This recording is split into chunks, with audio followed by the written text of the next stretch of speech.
Otito dịrị Jesu. Otito dịrị Jesu.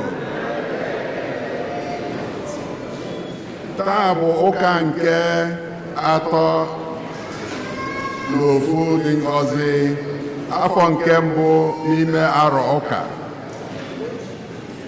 Igbo Catholic Community ji obi aṅụrị ekene ezinụlọ niile na ndị ọbịa niile nọ n'ime ụlọ tata, na ndị niile nọ n'akụkụ ụwa dị iche iche anyị na ha ga-achụ aja n'ụbọchị nke tata. N'aja maasị tata, Damian na Ugoeze Anụm na ezinụlọ fa na-enye Chineke Nna ekene n'afọ ọma ya niile, nchekwaba ya niile, ya na arụ isi ike nke o nyere ezinụlọ fa. Ịma Obiora na ezinụlọ ya na-enye Chineke Nna ekene n'isi Ọbịageli Mbanefo, onye nke Chineke Nna tubere ugo mmụta, ma na-ayọkwazị n'isi Kensịl Ụba ka o si na akwọ ya wee gbakee. Na-ayọkwazị maka ezumike mkpụrụ obi Izuchukwu Chuke. Felix na Anị Anugom na-ayọ maka ezumike mkpụrụ obi Felix Ọgọluo Anugom. Nne na nna Ikemdinachi Nwoko na ezinụlọ Nwoko niile na-ayọ maka ezumike mkpụrụ obi Ikemdinachi Nwoko. Fidelia Nnachetam na-ayọkwazị maka ezumike mkpụrụ obi Charles Dike ya na Raymond Dike. Monica Ogbuafọ na-ayọkwazị maka ezumike mkpụrụ obi Stella Eze Okoli. Helen Egbuniwe na-ayọkwazị maka ezumike mkpụrụ obi Joseph Ifeanyi Onwule. Antonia Des Ọgụgụa Ọfọha na ezinụlọ ya na-ayọkwazị maka ezumike mkpụrụ obi Stella Des Ọgụgụa. His Royal Majesty Eze Desmond Ọgụgụa ya na Ugoeze Antonia Ọgụgụa. Ka mkpụrụ obi ndị niile anwụrụ anwụ anyị kpọpụtara afọ tata na mkpụrụ obi ndị niile kwenu gagoro aga.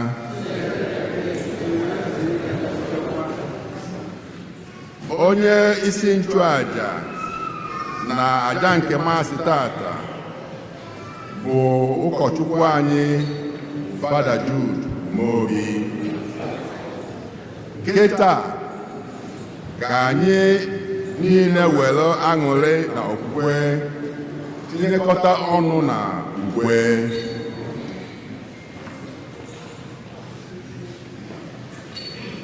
Nkwa anyị ga-ekwe bụ Catholic hymn 24, hymn number 24.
n'aha Nna na Nwa na Mmụọ Nsọ.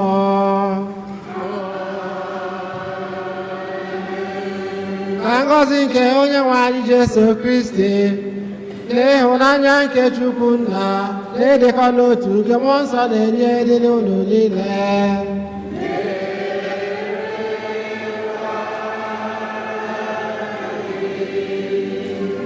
Tata bụ ụka atọ n'ime otu dị ngọzi Trinity Sunday. Apụtagola anyị ndị na-ayọ ka anyị cheta ha n'ụlọ pụrụ iche ka anyị jezie mma anyị ndị ọzọ gaa n'emume Eucharistia ụbọchị tata.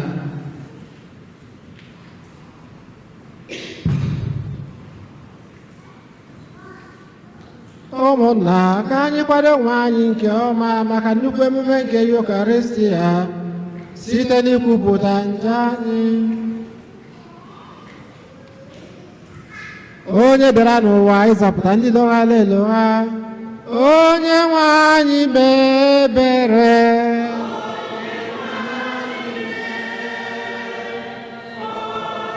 Nwanyị mee, onye nwe anyị.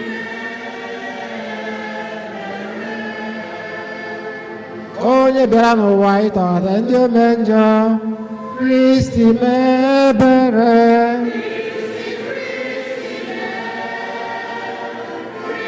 Kristi mee. Kristi.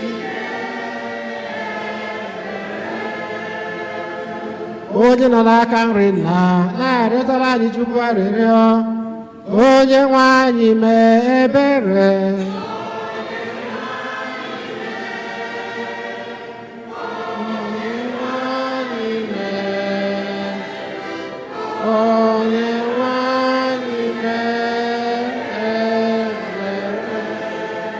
Ka Chineke ji ike niile mere anyị ebere, gbaghara anyị njọ anyị, duru anyị na ndụ ebe ebe.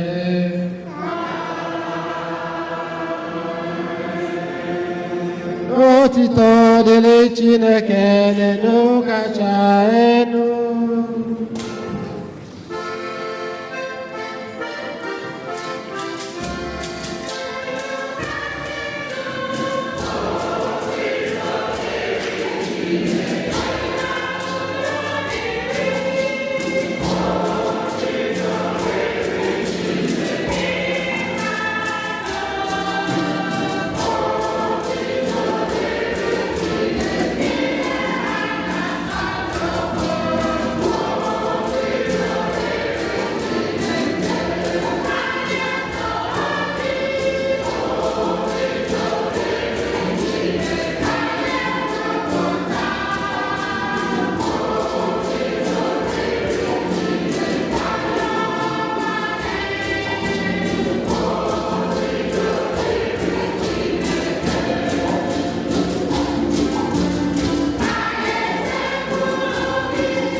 ka anyị rịọ arịrịọ Chineke nna izitere ụwa okwu nke eziokwu na mmụọ nke ịdị nsọ wee mee ka ihe omimi gị dị ịtụnanya chawapụta n'iru mmadụ. Biko mee ka anyị bụ ndị na-ekwupụta ezi okwukwe maka ebube nke atọ n'otu dị ngọzi dị ebighị ebi sekpuolu ịdịkọ n'otu dị n'ike ebube eze gị site na dị nwere anyị Jesu Kristi nwa gị onye ga-adị ndụ na-achị ịdịkọ n'otu mmụọ nsọ Chukwu site n'ụwa niile.